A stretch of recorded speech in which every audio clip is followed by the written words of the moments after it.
One. I'm going to pick up one aspect of strategy today, I think, and that's about change or transformation. There are so many different issues that we're all grappling with at present. And as we've seen from the polls, it's a mix of strategy and operational issues. And it seems to be the case that operational issues have taken precedence in discussions. The FT and McKinsey's are together inviting young authors to propose a business book idea, which promises to break new ground or examine pressing business challenges. So if you were asked what book you would ideally need today to help you manage your professional services organization, what would you choose? I've got a few of my favorites that I would put into that list.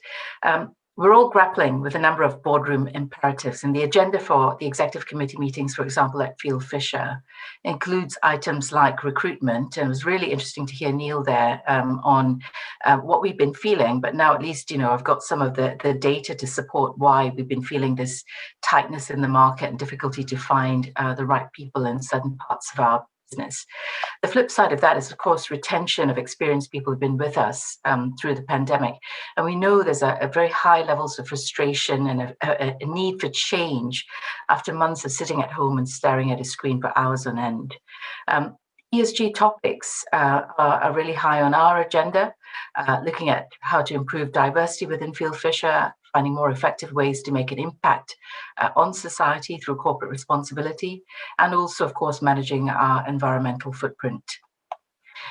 Developing and implementing our digital strategy is a recurring theme and touches on the need for greater automation and efficiency in our business and how we can engage our clients on these issues. I guess these become even more important with a tight labour market. Risk features highly as we consider how to respond to a ridiculous increase in professional indemnity insurance costs.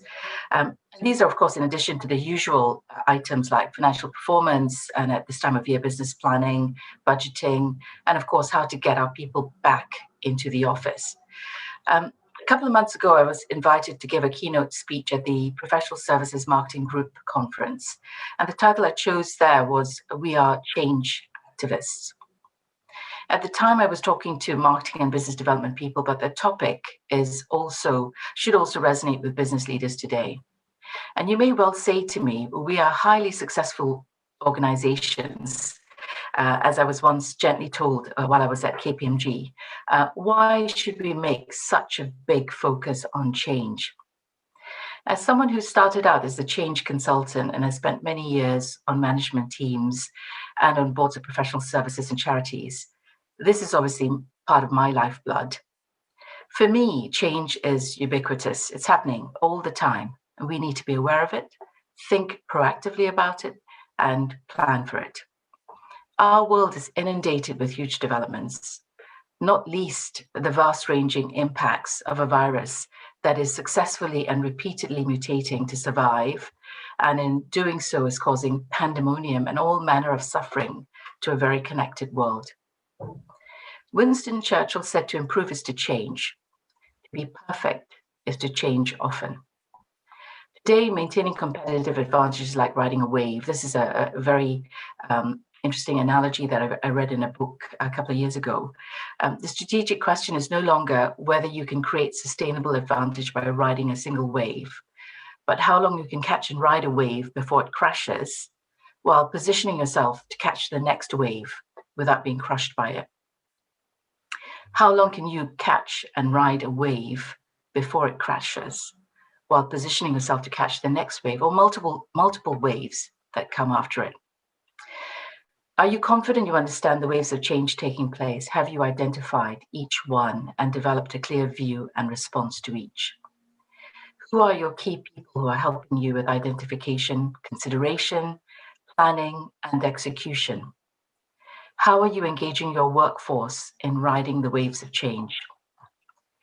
Change expert Jim Hammerling, in his TED Talk, 5 Ways to Lead in an Era of Constant Change, says that we live in a world where transformation is always on. This sounds and feels exhausting. We all know that change is hard and people resist change when it is imposed on them.